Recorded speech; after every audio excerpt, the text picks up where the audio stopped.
And Jim Sciutto, our national security correspondent. Jim, intelligence officials saying terrorists may be using last year's attack in San Bernardino, California, as inspiration? Yeah, and the key is even more than inspiration, possibly taking an alarming step forward from inspiring attacks like last year's shooting in San Bernardino to actively directing and coordinating attacks on U.S. soil like those attacks in Paris in November. The director of national intelligence and director of the Defense Intelligence Agency warning Congress that ISIS is determined to bring terror to the U.S. homeland.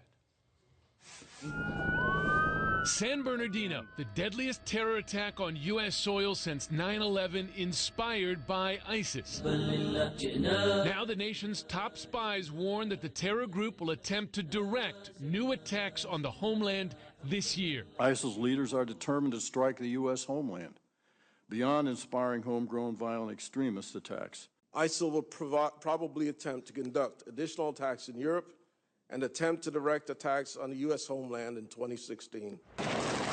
ISIS, described by President Obama as solely a regional threat just over a year ago, is now global, active in 8 countries and counting.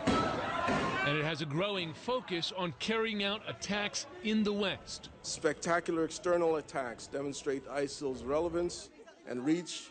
ISIL's foreign fighter cadre is core to its external attack capability, and a large number of Western jihadists in Iraq and Syria will pose a challenge for Western security services.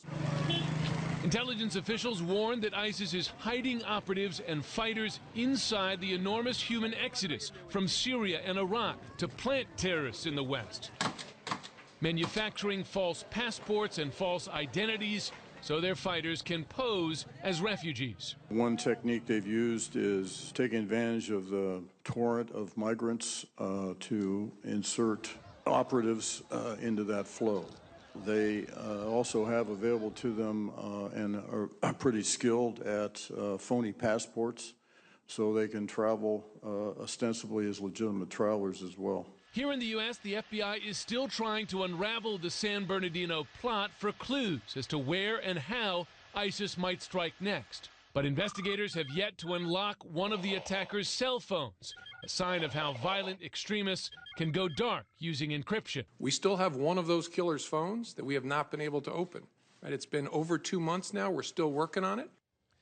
Director Clapper made clear that terror groups are thriving as the number of failed states thrives. Violent extremists operationally active today in about 40 countries, more terror safe havens, Director Clapper said, than at any time in history. Terrifying. Jim Sciutto, thank you so much. Appreciate it.